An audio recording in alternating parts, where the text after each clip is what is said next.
eddakiika ziri 14 ezibulayo okuweerezaawo emu eyakawungezi k'olunaku olwaleero nga kadde ka select ey'enjawulo amanya Maria Dana Namiro okubanga ntuddewo leero okubanga njikutuusaako tetweyabira nti ennaku z'omwezi ziri 13 omwezi gwa 7 omwaka 2021 ng'era bingi ebibaddewo mu lunaku olwaleero nga byenziza okubanga nkutuusaako olwaleero mu select ey'enjawulo naye nga sinabikuwa katusooke tulabe ebyo ebikoze emitwe emikulu n'oluvannyuma tukomewo. Ebikulu mu galeero gavumenti ennyonnyodde weetuuse mu kugaba ssente eri bannayuganda ebasabye okwongera okugumiikiriza. Ababaka ba paalamenti bakukuluma ku ngeri gavumenti gyegabyemu ensimbi ng'abantu baabwe bakiikirira tebannaba kubanga bazikubako eky'omulubaale. Ate by'ebikwekweto bikoleddwa mu butale n'emaduuka g'e Makindye abasuubuzi bangi bagobeddwa. Ate mu by'emizannyo baba n'abazannyi b'ensolo aba Uganda abaguzannyira ebweru w'eggwanga. Ago n'amalala ge tukuleetedde mu select ey'enjawulo.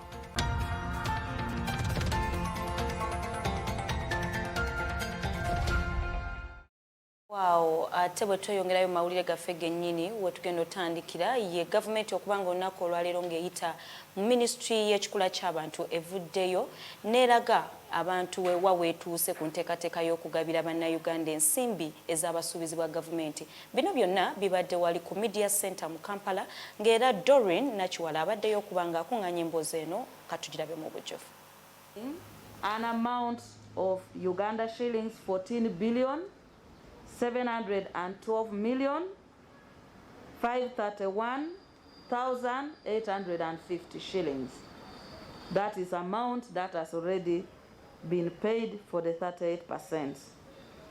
However, oluvannyuma lwa gavumenti okuvaayo okutongoza okugabira bannayuganda ensimbi ez'okubabeezaawo mu kiseera ky'omuggalo sabbiiti ewedde nga zino zaakulemberwamu Ssaabaminisita w'eggwanga omuggya Honorable Robina Nabbanja. Olunaku lwaleero gavumenti ng'eyita mu minisita w'ekikula ky'abantu Honorable Betty Amongi ettotodde wa weetuuse n'enteekateeka eno ey'okugabira bannayuganda ensimbi era netegeeza nga bweyongezaayo nsalessale w'okukomya okugaba ensimbi zino. Following HE directive to both the Right Honourable Prime Minister and the Minister for Gender, Labour and Social Development, we started work, and I want to give you the current progress status of the exercise. To confirm that as of this morning, 377,021 total number. Minisita agamba nti okusinziira ku nteekateeka eno etambudde kasooba okusinziira nga we baali bakisuubira, engeri gye kiri nti enteekateeka y'okuwandiisa abatuuze abalina okuganyulwa mu nteekateeka eno teyali nnambulukufu ng'abantu abamu ku bo abaawandiisibwa tebaalina bisaanizo bibakkiriza kufuna nsimbi zino. Numbers registered under different names from national identification number.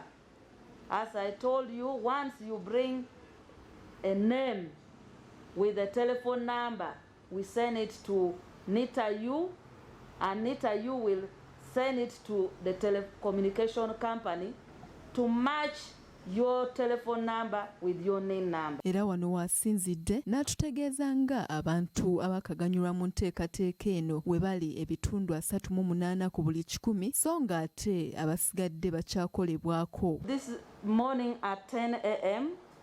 we had paid a total of 143,642 beneficiaries, constituting a percentage of 38%. Ono atutegeezezza nga omuwendo gw'abantu abawandiisibwa we guli omutono ddala okusinziira ku abo abateekebwa mu mbalirira y'okufuna ensimbi zino nga bw'atunnyonnyola.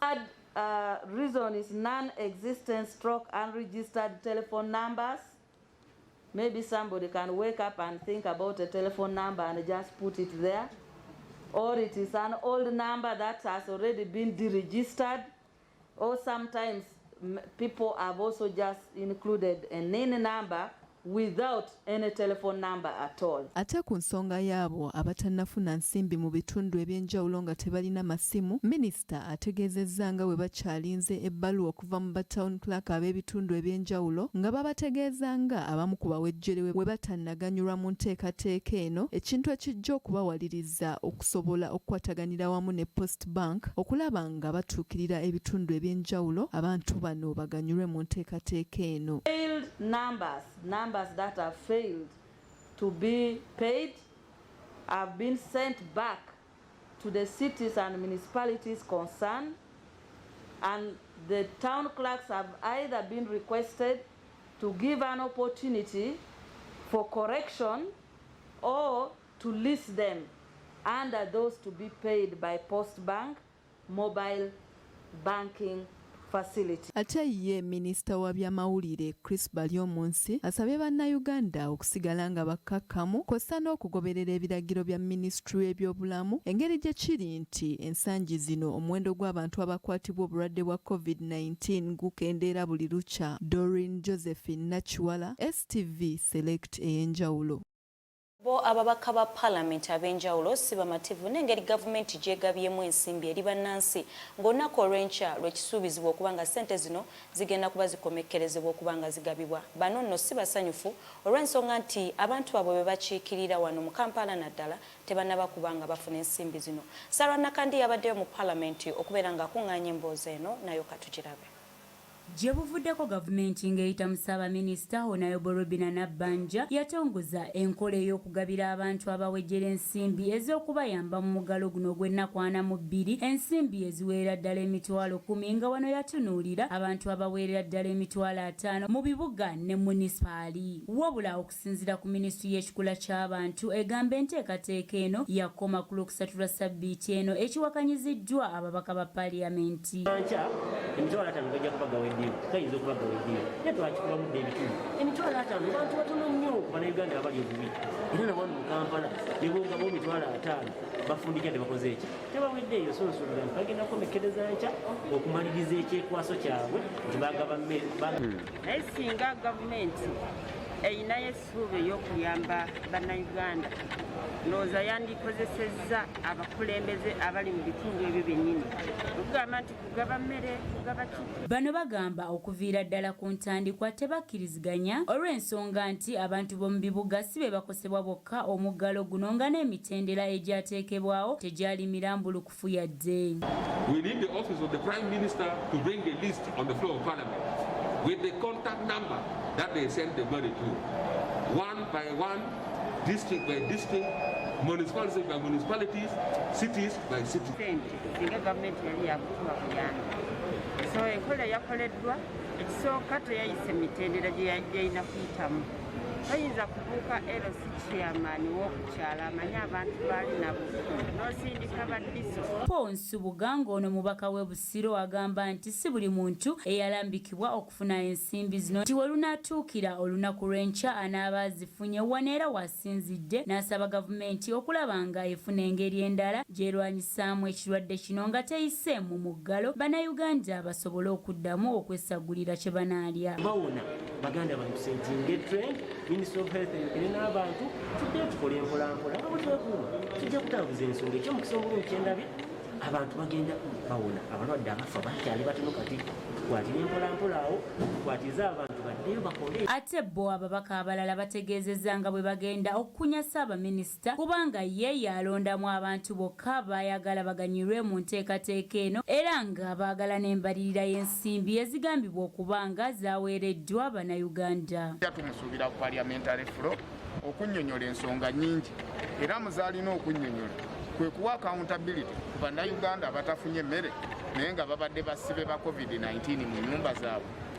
Pulaani ki gavumenti gyegenda bategekerawo okulaba nga bayambibwa. Edith Nabagereka ne Sarah Nakandi ku STV Select Ey'enjawulo.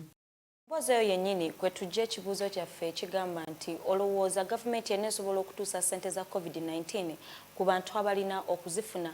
Ekibuuzo ekyo tukitadde ku mikutu gyaffe gya social media okuli Facebook ne Twitter handle nga byonna biri mu mannya ga STV Uganda. Osobola okugendako n'olekako endowooza yo gwe kiki olowooza ssente zinaatuuka ku bantu abalina okuzifuna oba nedda maaso awo tujja kuba tusobola okusoma endowooza zammwe ate bwe tweyongera mu mawulire gaffe ye amyuka pulezidenti mu disitulikiti y'e Wakiso Moses Jemba wamu n'ab'ebyobulamu bavuddeyo ne bakola ekikwekweto mu bitundu by'e Makindye ku butale wamu n'amaduuka era nga bangi abasuubuzi bagobeddwa mu butale lwa nsonga ya bukyafu naye emboozi katugirabe twagala okulaba nti kulwanyisa obulwadde buno mu kitundu kyaffe. Jemba Moses amyuka omubaka wa President mu disitulikiti y'e Wakiso ng'ali wamu n'ab'ebyobulamu bakedde kutalagga butale n'amaduuka mu bitundu bya Makindye Ssaabagabo okusobola okulaba engeri gye bakakkalabyamu emirimu gyabwe mu mbeera eno etali ya bulijjo.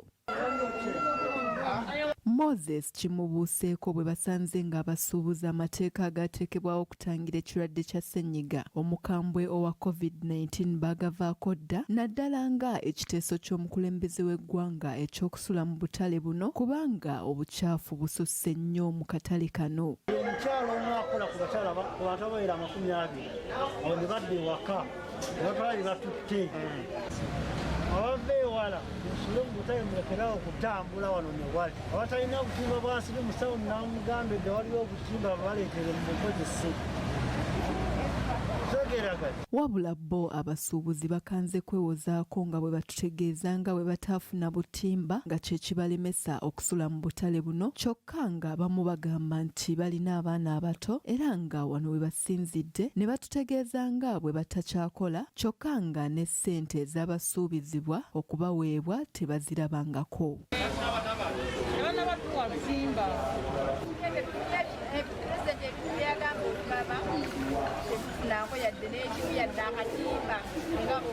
Wetaaga ssente ze batuga mu tusindikira kuziramanga embeera y'omuggalo etuyisiza bubi bakasitoma baffe tebakya. Bo ab'ebyobulamu waliwo abasuubuzi abamu be bagobye mu butale buno naddala akatale k'esseguku ku 6 lwa bukyafu obususse naddala mu midaala gyabwe. Oli mukyafu ate nayise mu bakebera olina medical examination bakebera oletya ndemu ajagamba ate muyombese totegeera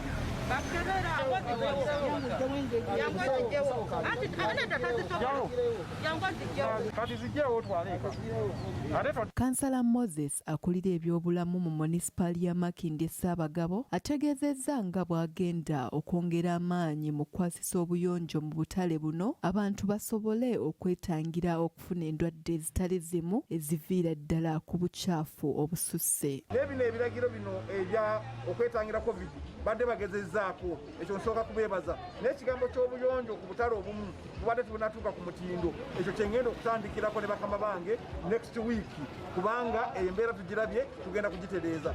Abantu basinze okutusaba ekigambo esente za nabbanja ezo zo bazaagala tezinatuuka. Juko Robert ssentebe w'abasuubuzi mu Makindye Ssaabagabo asabye gavumenti okuvaayo okuwa abasuubuzi obutimba mu bwangu ddala wabula n'akuutira abasuubuzi okulekeraawo okuleeta abaana abato mu butale. Kyakulya naye kyendowooza ekibadde ekizibu kiriwo pulezidenti bwe yayogera okuwa abantu obutimba beebake bambi tebajjayo butimba bwabwe bweka kati ensiri zibalumye nnyo ne batuuka okuba nga baddira abaana baabwe ne beetabika nabo naye nga ekyo kiragiro kizeera kiri mateeka teri mwana ateekeddwa kukolera mu mirimu gijja mu butale. Mukombe Stephen akwanaganya poliisi n'abantu ba bulijjo ategeezezza nga kino bwe bakikoze okulaba ng'abantu bagondera amateeka naddala aba bodaboda kubanga kati batikkira ddala abantu nga kw'otadde obutagoberera amateeka gateekebwawo pulezidenti w'eggwanga.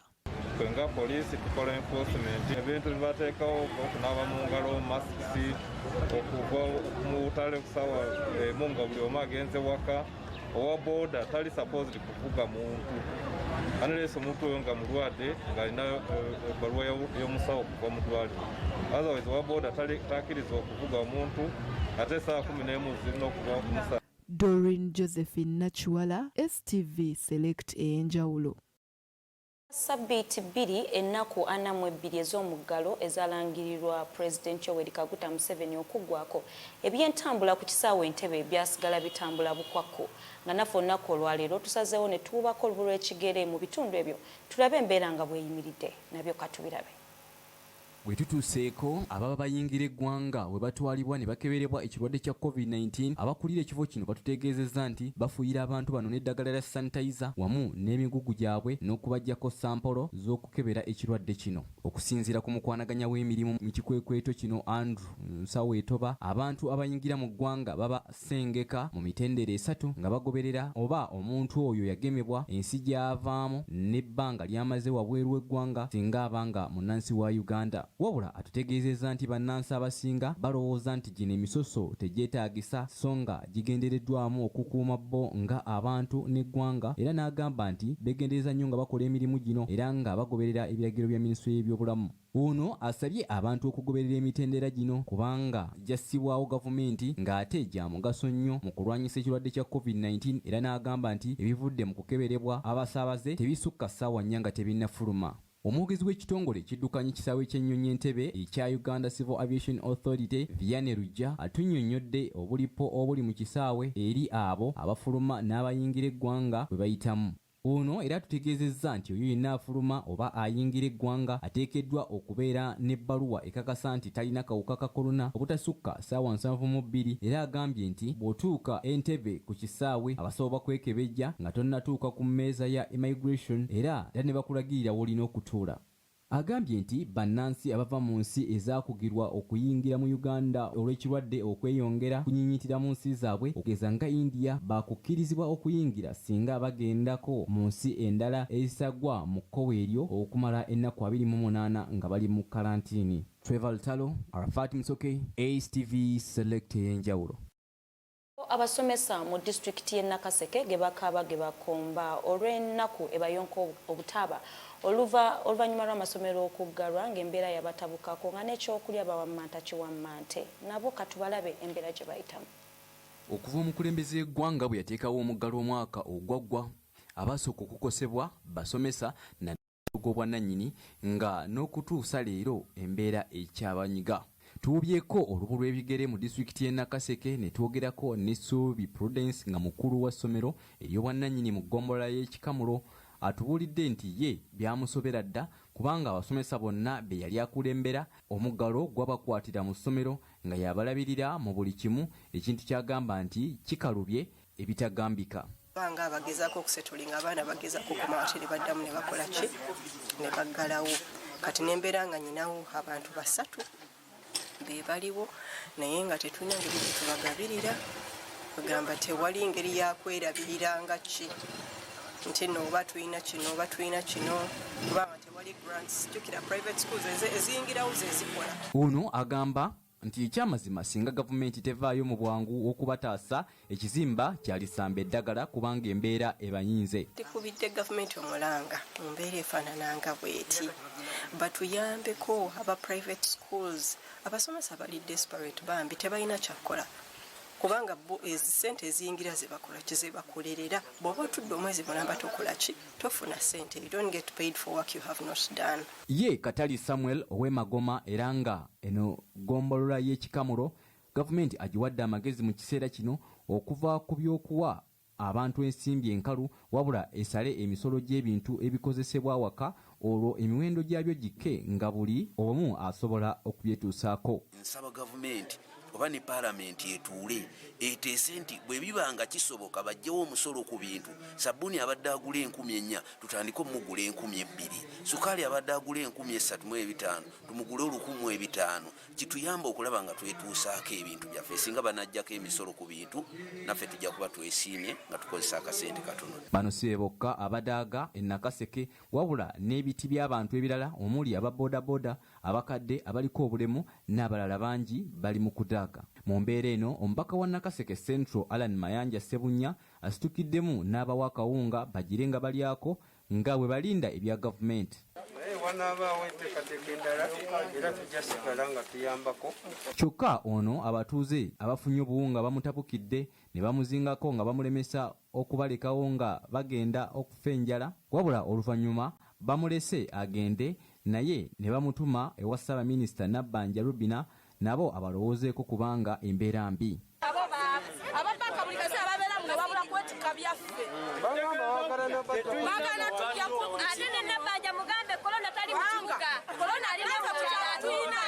Omubaka Alan Mayanja ategeezezza nti kino kye bakola mu kiseera kino si buvunaanyizibwa bwabwe oba buvunaanyizibwa bw'ababaka wabula obwa gavumenti nti kyokka babadde tebayinza kuleka bantu kufa olwa gavumenti obutafaayo. Leero ng'ababaka bangi bakikola naye mu bitundu byabwe n'abakulembeze ab'enjawulo weewaawo nga si buvunaanyizibwa bwaffe oba buvunaanyizibwa bwa gavumenti naye olwaleero tugamba nti okuwaayo akatono kusinga okusaasira okungi. Ono agambye nti kyamazima abantu b'omu byalo nabo beetaaga okufiirwako era basabye gavumenti okubeerayo ekisa eri abakadde abayambibwanga abavubuka ate nga kati abavubuka tebakyakola era bano ne basaba gavumenti baweebwe akasente kaabwe konna omulundi gumu mu kiseera kino baleme ate okufa enjala. Sarah Nakandi, Rafat Musoke, STV Select Ey'enjawulo. Mu lugero lwa leero embwa yange tebba ng'eyise ku lwataba. Amakulu g'olugero luno kiba kizibu embwa okuyita ku bintu byeyagala nga byanikiddwa n'etalyako. N'omubbi bw'atyo tayinza kuyita ku bintu by'ayagala n'atabibba we wataba abikuuma. Olugero lutegeeza nti omubbi tayinza kugaanirwa. Mbozi eyo njagala okwongera okwebaza gwe akyekumidde ku Select Ey'enjawulo. Tugenda kubatuumulamuko katono oluvannyuma tukomewo n'amawulire amalala mangi tovaawo. Bwe tukomawo omuggalo gunyize bannakampala omusajja akoonose n'agwerirwa njala. Okwebaza gwe akyekumidde ku Select Ey'enjawulo era mu kaseera kano ngenda kubanga nsoma endowooza zammwe ku kibuuzo kyaffe kye twalese mu kitundu ekyasoose kyabadde kigamba nti olowooza gavumenti eneesobola okutuusa ensimbi za COVID-19 eri omuntu alina okuzifuna. Era ku zino zengenda okusoma ze zimu ku ndowooza zammwe ze mulese ku mitimbagano gyaffe egya Facebook.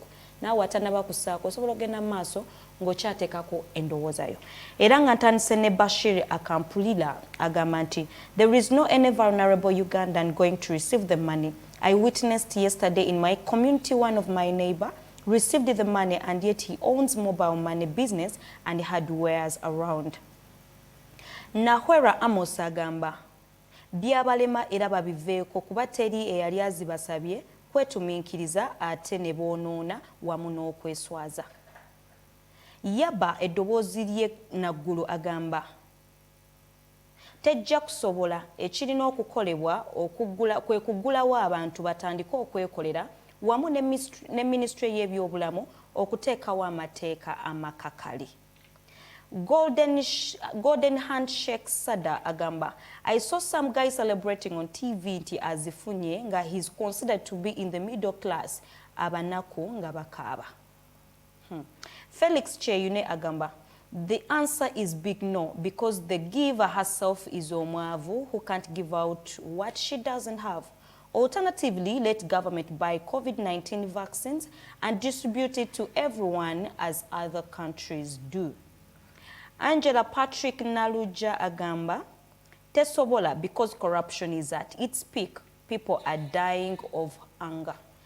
Zezimu ku ndowooza zammwe ze nsobodde okusomako mu kadde kano ate maasawo we tunaba tusobose tujja kuba twongera okusoma endowooza zammwe ku biki bye mulowooza ku ngaba gavumenti gy'alina okugaba. Abazannyi ogw'ensimbi nga bweri enjogera ya bulijjo ng'ejja bwe bagikakkalabiza mu kibuga Mukono ewa Anthony be bakukkulumidde abakuumaddembe bano okubakkangako ne babatulugunya olw'okubanga omulimu gwe bakola teguli mu mateeka nti abakuumaddembe bano babakozesa n'okubakozesa era ne bakitwala ng'omukisa olw'ensonga nti tebalina gye bagenda kubaloopa.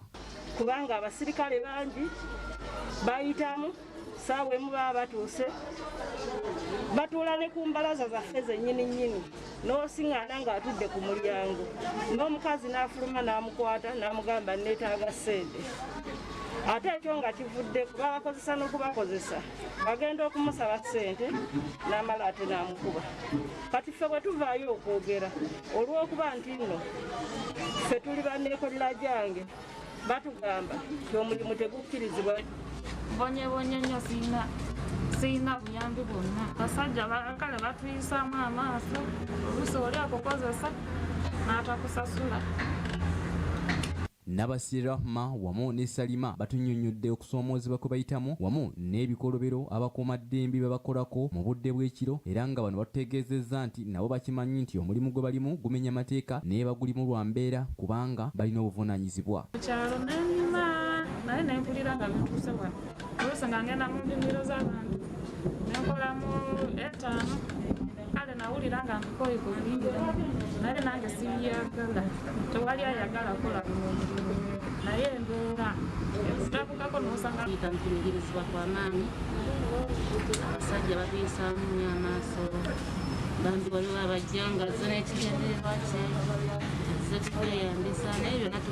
ye abakulira Nyirampani Banjerita atubuulidde embeera mwe bakolera wabula n'asaba gavumenti nabo okubalowoozangako mu buli kyekola nti kubanga nabo balina ettoffaali ddene lye bateeka ku ggwanga nga banneekolera gyange nti kubanga baweereza abantu bangi era nabo babawe ku ssente za Ssaabaminisita z'agaba.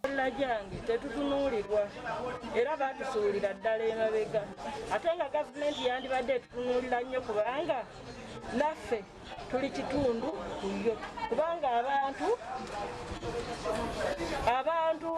betuweereza bantu bangi omuntu ataweereza muntu omu oba babiri naffe yandibadde tusimbako nnyo essira okutuwa ebikozesebwa. Ate ye omwogezi wa poliisi mu Kampala n'emiriraano Luke Owesigire bwe tumutuukiridde ku lukomo lw'essimu asabye abantu bano okutwala obujulizi bwabwe ku kitebe kya poliisi e Kampala basobole okuyambibwa wabula n'abategeeza nga ekikolwa abantu bano kye bakola bwe kitali mu mateeka era n'alabula abasajja be okukomya omuze guno.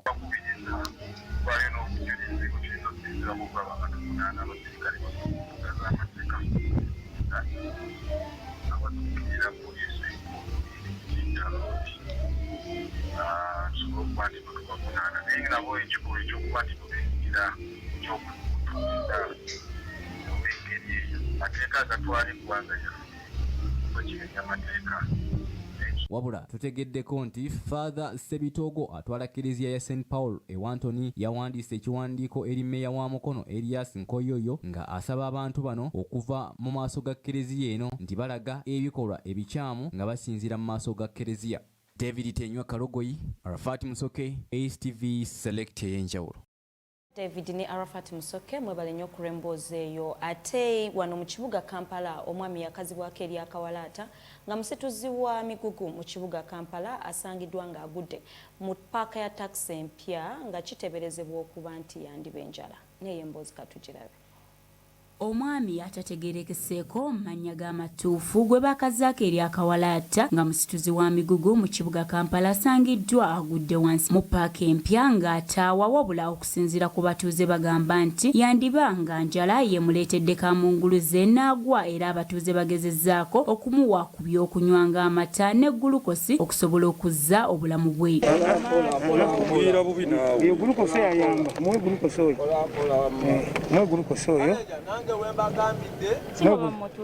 Mwe gulukoso ye tajasobola kutuula njala gimanyi.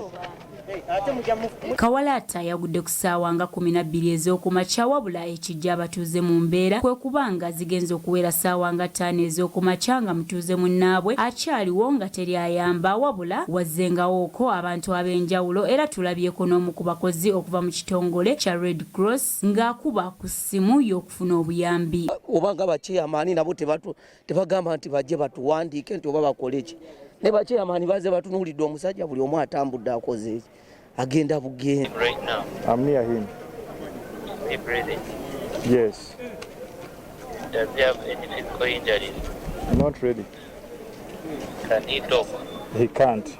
He's just down. Bano bagamba nti yandibanga njala kuba mbu ekyokulya e Kampala wano kyafuuse kya lutalo era wano we bakubidde omukulembeze w'eggwanga Yoweri Kaguta Museveni omulanga okubatta abaddemu bakakalabya emirimu gyabwe wekibanga ekyakasente akaabasuubizibwa kigaanye era wano we beemulugunyizza ku Ssaabaminisita Honorable Nabbanja okusooka abantu beebunaayira n'aleka abantu b'omu kibuga Kampala bo kye bayisa ab'omunju. Kutuusa obubaka buno eri Nabbanja amanye ebintu biri bibiri, ofiisi gye bamuwadde ne ssente ze bamuwadde aziwa abantu zigenda mmusuula kubanga tosobola kuddira n'owo omwana wa neiba ekyokulya ng'owo ow'omunyumba tonakola ki tonnamuwa. Embeera gye tulimu eno ye mutuusa ku embeera gy'alimu awaawo enjala ye muluma tero kire kimuluma naye musajja mulamu nnyo gwanga ndwadde nyingi nnyo ddala tulinawo TB tulina sirimu tulina ki onobolaga kaddi egenda mu ddwaliro mulago wa bakuza mabega kugamba ddayo ewaka tolina gy'olaga naye nga nako kasente ate sente ze batugambye kutuwa tinaziraba ati muwe ndeke famire yange muwe bobeera gwe muwenze famire yange esule enjala naye nze nja kusaba gavumenti nayo erowooze ku bantu nga bano abawansi babo bantu basigala nga bantu nabo nga balina obuvunanyizibwa nga bo mu ngeri yaabwe. Wabula oluvannyuma ku ssaawa nga 6 kabangali ya poliisi etuuse mu kifo kino okusobola okutwala Kawalaata mu ddwaliro naye babadde basimbula ate ne ambulensi n'etuuka mu kifo kino awo Kawalaata ne bamuzza ku ambulensi n'atwalibwa mu ddwaliro okwongera okumwekebejja ekituufu ekimuluma. abawansi tuli bubi omukiraba tiwakina abaana over 500 nga bali ku mwalo abakuba ku mbalaza. Mu kwogerako ne Haji Yusuf Lwanga ow'ebyokwerinda w'abasuubuzi mu zooni ya Sawuliyaku mu kibuga Kampala yeebazizza nnyo aba Red Cross okudduukirira mutuuze munnaabwe. Good enough nti ambulance ezze nenebaza nnyo OC operation wa CPS Mwami David ne OC One New Park bakoze omulimu gw'amaanyi okuleeta ebyentambula. Gavumenti yabayiginowalinga tebafaako tebalowooza nako nenga gye bali nsabira ebitongole byonna abalina ekisa ku bantu bano batukyalireko eno wansi ku mwala. Edith Nabagereka, STV Select, Ey'enjawulo.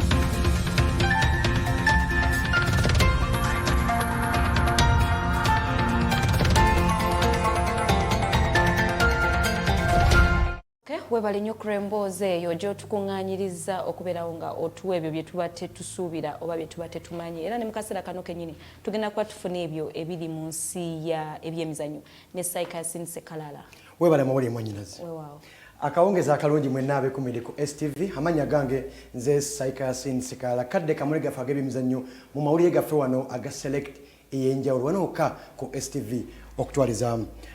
Story yaffe esoose omwana munda mu ggwanga nga tiimu y'eggwanga ey'ensero eya Silverbacks ey'abasajja yeetegekera empaka za Africa nga zino za Afro Basketball ezigenda okubeera mu ggwanga eryalwana mu kibuga Kigali. Leero tukwetedde abavubuka baffe abazannyira ebweru eggwanga nga balina akalandira oba omusaayi gwa Uganda. Katulabe emboozi eno.